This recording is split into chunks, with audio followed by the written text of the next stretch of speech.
Hey, I got some more good news on the Fairlane.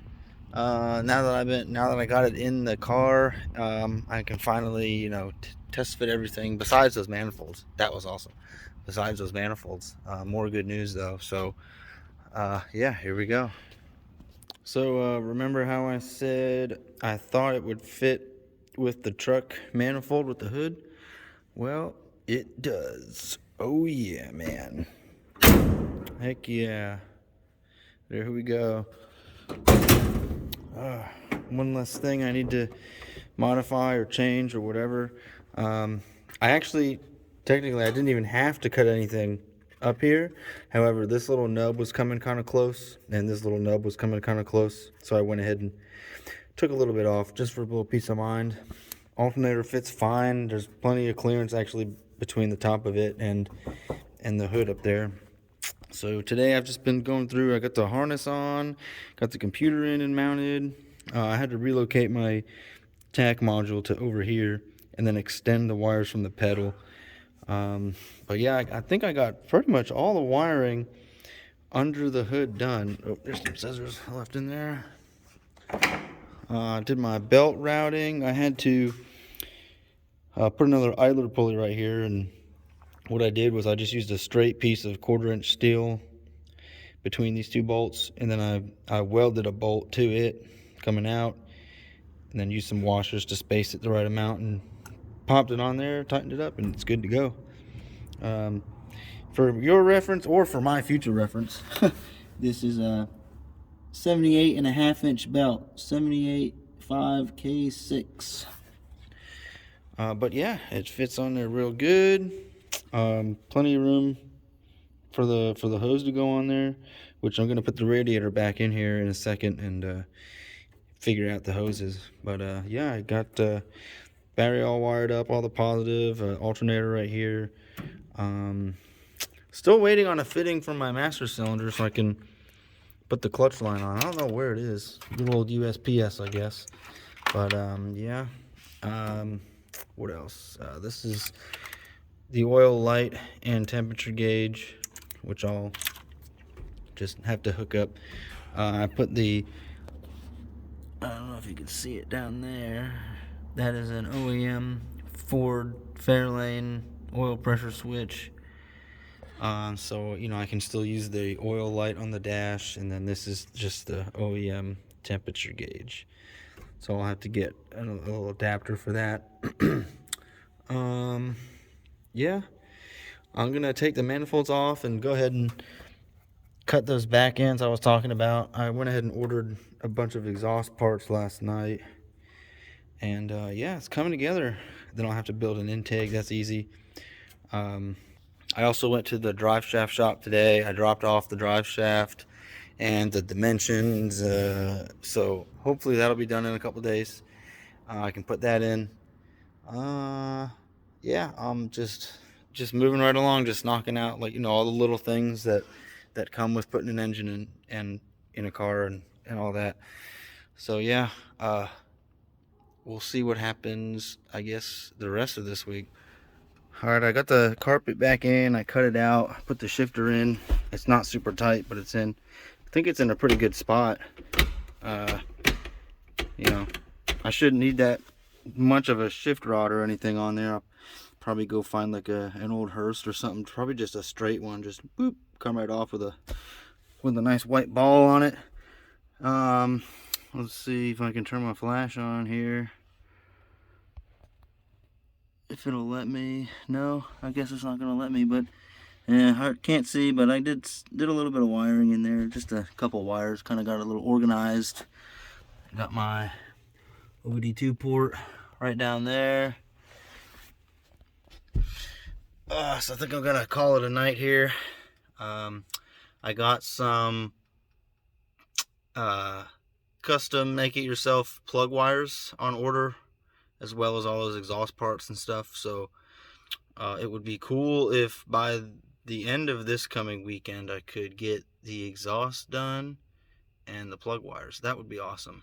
So I'll keep you updated. I don't really think I have much to do, honestly, until I get those parts in.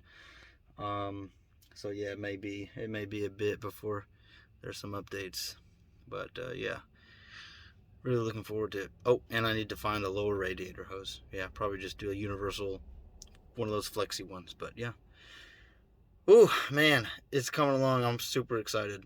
All right, so I got started on making the exhaust off the headers. So you can see what I got here.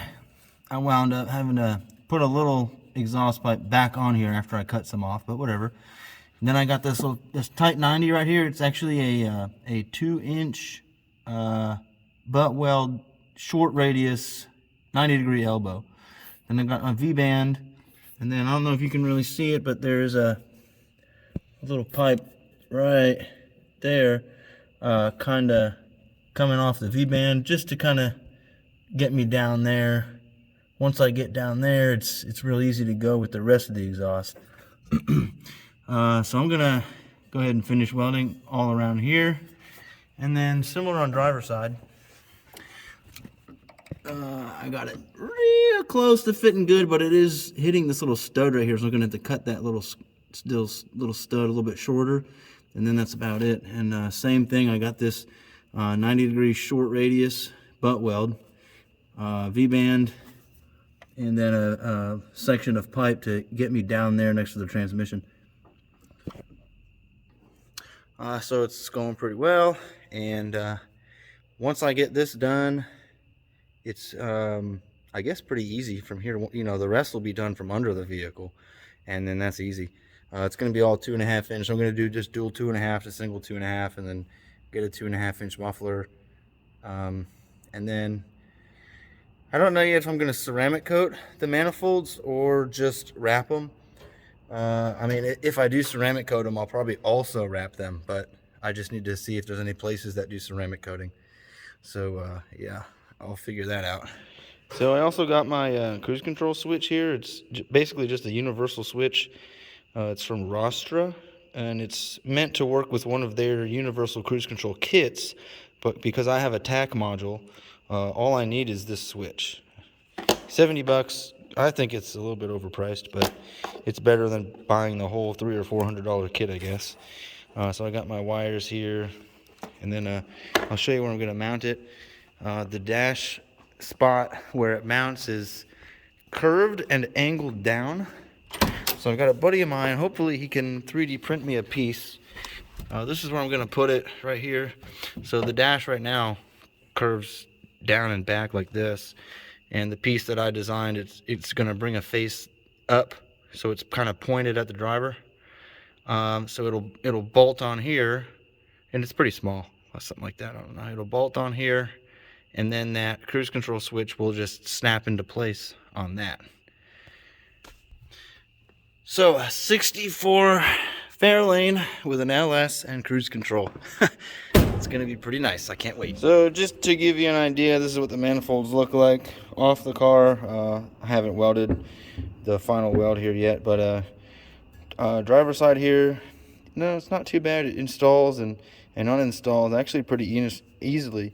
And the last runner here, it's kind of nice because it curves right into it and just kind of follows through, you know, like that.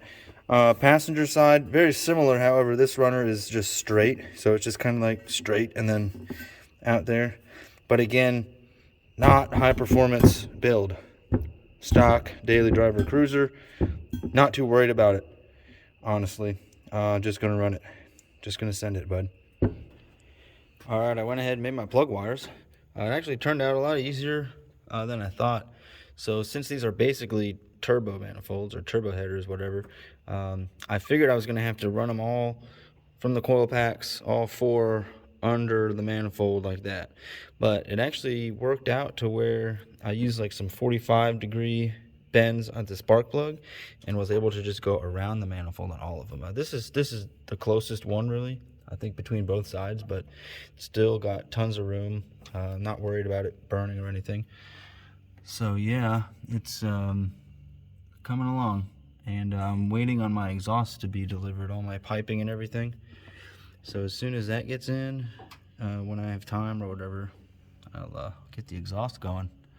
But yeah, Came out pretty good. Can't wait to fire her up. Woo!